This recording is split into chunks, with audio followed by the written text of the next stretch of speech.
So in this video, I'm going to be comparing three of the probably the most popular wireless microphones that are on the market right now. The Rode Wireless Go 2s, the DJI mic, and the Rode Wireless Pros. Now I have all three of these microphones and I have used them quite extensively for each one of them. I am a working video professional. I work as a cinematographer, as a director of photography. I go out doing video work as just a cameraman sometimes. I do tons and tons of video interviews, and I use these wireless mics like this quite a bit. So I'm going to go through all three of these and my kind of working experience with them. My thoughts and opinions with these from a working professional, not just somebody giving you a review because the companies gave these to me and they're paying me to do a review. This is just my thoughts on actually me using these in the fields and which one I like better or which ones I'm going to choose to use over another one and for those reasons. So I'm going to go in first to the actual very first set of these that I got, a Rode Wireless Go 2s. These were something that I purchased and I wasn't too sure about these. I had used the other kind of Sennheiser microphones for my video production for a long time if we're not hiring out a actual sound professional.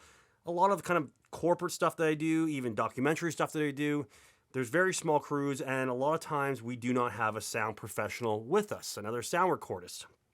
So having something like this seemed very beneficial. Again, I had probably 4 or 5 in the years, the G2s, the G1s, Sennheiser microphones. I kind of always had problems with them, and eventually I had problems with trying to find the right frequencies and doing these things. What really sparked my interest on these was a couple things. One was that it just automatically finds the best signal for you using a 2.4 gigahertz.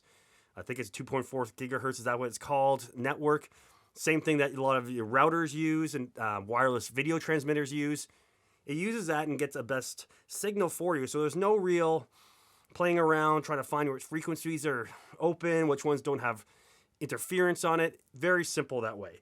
The other big selling point for me for these ones was that it recorded internally as well. So there had been some times and some jobs in the past where our talent went outside of the range. And sometimes these older Sennheiser microphones, the range wasn't that far, or if you had some interference in the way, they went behind a building or they went behind something. They didn't work that well that way, and you'd get dropout. And then that audio of that footage was not usable that way. There was actually a very specific video I was doing, or a series of videos I was doing with a professional cyclist. They were doing some training videos. They were talking to camera while riding on their bike for a long time, sometimes an hour-long episode at a time, straight kind of shooting. And I needed something that in case we got far enough away from them in the car, the chase car or the follow car, or the lead car that I was filming out of, that if the audio dropped out, I wanted to have a backup that recorded to it. So the Rode Wireless Go 2s do record internally to them as well. And you can set that up with these. So as soon as you turn them on, they start recording automatically. And they say they get 24 hours of recording time onto these. So when you're recording, basically you can't erase what's on here. You can take it off of the receiver or the transmitter itself, but you can't erase it. What it does is once you get to those 24 hours of recording time, it will start overwriting the very first thing. So still a very great safety thing to have there for us. I use these quite a bit on different interviews, on professional jobs, on some corporate things, and they worked quite well. And there was a couple times where they saved me, and actually somebody else had saved them that was borrowing these off me by the internal recording. Now, the internal recording off these ones is a little bit of a pain. You got to use the Rode Central app to get it off of it. You got to find it. You have to then export it as a WAV file. And the kit that I got, when I bought the kit, it came with just these 3. It came with some charging cables for them. It came with the windscreens for these that work on quite well. They twist onto them. So if you want to use this just on a person like that or clip it onto them. But what it didn't come with was a charging case, a way to charge them simply. And now you can get that from Rode. You can get that as a kit. I've seen that on B&H. What I got was this thing, kind of aftermarket, so I can plug these into it. I can charge all 3 of them on it. It gives me a kind of reference of how charged it is. There's supposed to be a battery in this that charges them when I put them back in. This never seemed to work too well for me. So the pricing as of right now online in the US is around $230 for a kit that gives you 2 transmitters to 1 receivers. And these work the same as the other 2 microphones I'm going to talk about as well, where you have 2 transmitters that come in as to 1 receiver. This is really nice as well if you're using a shotgun on your mic on your camera already and you only have 2 camera mic inputs. You still can be have maybe 2 talent mic'd plus your shotgun mic or plus a boom that's attached through XLR to your camera. This is a really nice feature to have. You can then, which the way I usually have it set up is that I have it split as a stereo thing. So left side is one of the lapels or one of the transmitters. The right side is the other one of the transmitters. And then in post, I can pick which ones I want, and you can isolate both of those channels so somebody's not talking over each other. They've worked well that way. I've used these actually for a TV production as well that we were doing where we needed to do these really quick interviews. We were running around. I was just clipping mics on people. They helped me quite a bit.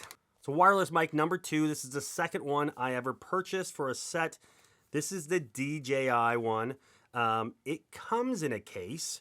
You know, I really like some of the stuff on the DJI wireless kit, how simple it is, how I can pull stuff out. I can have it automatically turn on when they pull out. I have it automatically set up to start recording for backup when it comes out.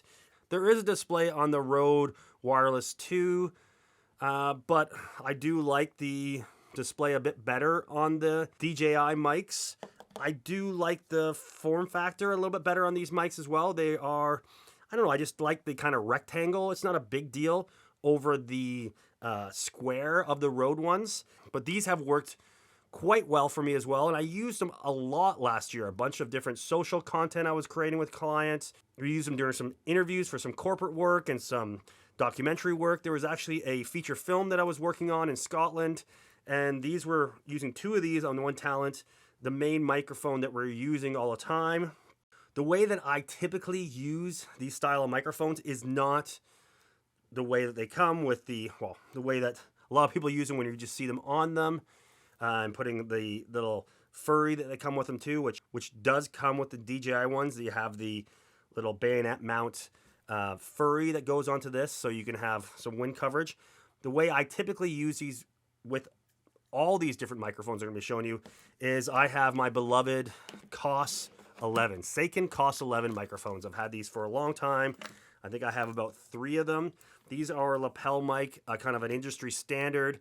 This is one with a little bit of different thing on it, but this is a COS 11 microphone, lapel microphone. Great sound on this. This is what I use. I plug these into the DJI or the Rode mics, either the Rode Wireless Go 2s or the Pros. Great microphones. So that's typically how I'm using them when I'm working with them. And then if I'm doing some stuff myself, some stuff for YouTube or some other stuff for social, I might then be clipping it onto me. I have used them a couple times where I had clipped them onto people. I did lose the one little magnet kind of thing. I lost that on this pretty quickly. It came off somebody, a talent that pulled it off. I'm sure it's an easy thing to replace, but these DJI mics, I really like them. They've worked great. Sound quality wise across all 3 mics, I haven't really noticed a difference. You can do quite a few things to tweak with things and tweak your settings on them on all 3 of the different ones. What I really like about the DJI ones as well is how easy it is to get the files off of it. So you plug into the USB-C, you plug that into your computer, it shows up. You can then drag the files off there, find them, it labels them by date. Great. I just actually used this as a backup because we had some problems with transmission to one of our cameras. And it worked quite well that way. So a great feature to have that. This is 24-bit audio that records to. Same on the Rode Wireless Go 2. They're both just 24-bit audio. And so the Rode comes with some of these windscreens. It comes with 3.5 to 3.5 cables, so you can attach that from the from the receiver to your DSLR. The way I use them quite a bit, and they don't come with this. I wish they did come with an XLR adapter, but I use something like this I got on Amazon. It is just a 3.5 to XLR. That's typically how I'm attaching these to my camera or to my sound recording device, is through that for XLR. The charging case for the DJI mics works quite well. It's very easy plugging it in, and it seems to hold a charge for quite a while, and it recharges them when you put them back in there. I've never really had a problem with these at all with not having enough battery time for how long they're recording with. You know, it gives you an idea of how much time is left on these things. When you open it up, you'll see them on the receiver. These things have been a great investment for me and something I use quite a bit. Now, the cost of the DJI mic set is $299. As of right now, the average price is about $299 US funds for the DJI mics. So then the last set of wireless microphones is the Rode Wireless Pros. So this is the case it comes in. It's kind of quite a nice case. You can charge with this case. You have all three of them in here, your transmitters and your receiver. And you can use this to plug in to charge it. Then you can also plug this in to your computer and you can get the files off all the different ones at the same time with this, or you can go in and configure how these things are working with the Go Central app. Works very well. You can change a bunch of things within the Go Central app to tweak the settings in that. I'm not going to go into settings or kind of audio quality on these devices in this review. This is more just what I think is the best option and kind of the versus each other in the sense of they all do basically the same thing. They all, I think, have very similar quality audio. There is some other features on them that make them a little bit different. And the big differences on this one, in my opinion, the biggest difference on these, the 32-bit float audio internally. Now, if you watched one of my videos in the past or you know anything about 32-bit float audio, it is basically almost a raw form of audio recording. I did a video on that before. I'm going to link up here. You guys can watch that. It is pretty amazing what you can do with it, especially as somebody like myself, the way I work as an owner-operator. Sometimes I can't always be monitoring the audio, or I'm directing and I'm looking at my image and I can't be doing everything. Something's going to fall off. So having 32-bit float audio where your levels could be, if they're peaking too high or going too low, you can bring it back, is a really, really crazy beneficial. And these, they say, with the 32-bit audio, you get 40 hours of recording to the two transmitters. 40 hours. That's pretty crazy. You can erase all that footage, all the recordings on it on the Rode Central app if you want to. I just keep using it as a safety. And again, does the same as the Rode Wireless Go 2s. When it gets to that 40 hours being filled up, it will start writing over what was the oldest file first and keep going that way. So, really, you're going to have quite a bit of content on there as a safety. So if you've ever had to go back to something, likelihood that it's still probably going to be on the recorder is quite high. There's some other cool features in here. You can mark stuff when it's recording, so you can see when there was an issue. It automatically marks things if it did disconnect from the transmitter. I do like the interface as well on this one. It is very simple. It's just all that information I really need to know. Am I recording? What my levels are? Do I have the other microphone on? The kit, it comes with another case like this, and you get your fluffies here. You can screw these on. You get some other cables, and I got the kit that came with the other lapels. This is one of the ones I haven't even used it at all yet. I have one of the other ones here I've used, I think, once or twice just to try it out, and it worked quite well. But again, typically, if I'm using this setup, I'm going to be using one of my COS 11 microphones. Mics all over the place here. COS 11 lapel mics. That will be my kind of go-to when I'm using any one of these wireless systems. Now, another feature on the Go Wireless Pros is this locking way that you can put in a threaded way you can put in your lapel mics. It may seem like a really small thing, but this is really beneficial. I'm going to show you here with my COS 11. So you go in here, you have the 3.5 jack there, goes in. I'm going to thread this down. Now it's locked. It cannot come off. Talent can't pull it off. It falls out of their pocket. This will not come out of there. It's locked in there. It's threaded into it. That's a big deal. On the other wireless Goes, does not have that, so it can easily be pulled out. The same on the DJI ones. Again, it can easily be pulled out. It's just a safety thing. It's a very little feature, but it actually is quite a big deal, and it's quite a big deal just for peace of mind and for safety for you. So the locking, having threads in this so you can make sure your lapel is securely on here, that's a big deal. Another feature of the Rode Wireless Pros is that you get, they say, 7 hours of battery time. I've never gone over that or had any issues with these, but you also get 2 times charging. If the battery is full on the case here, it will recharge them up twice.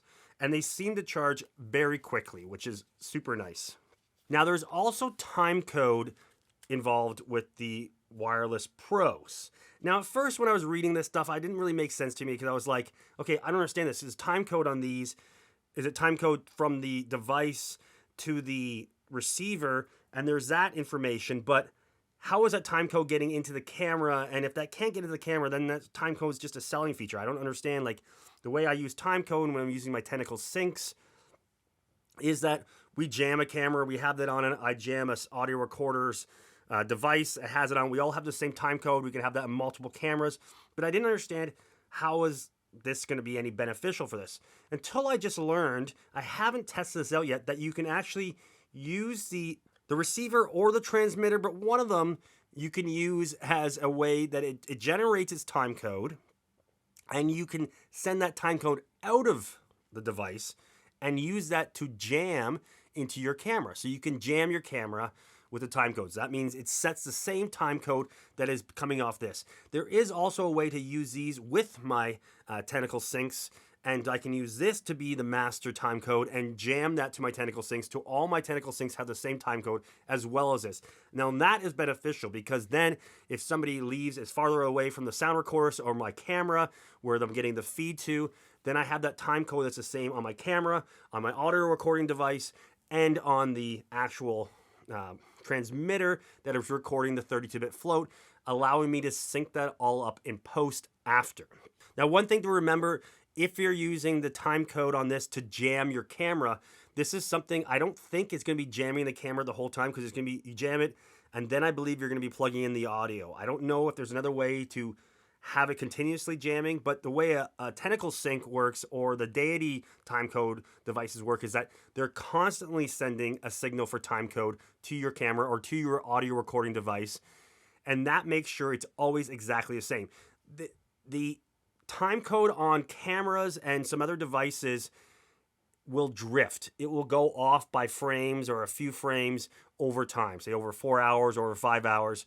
So then what you get is when you start syncing that stuff on your edit, if you don't have it hasn't been jammed multiple times or every time you start up again, you can have problems with drift of your audio, which can be quite a pain, especially if you have multiple cameras.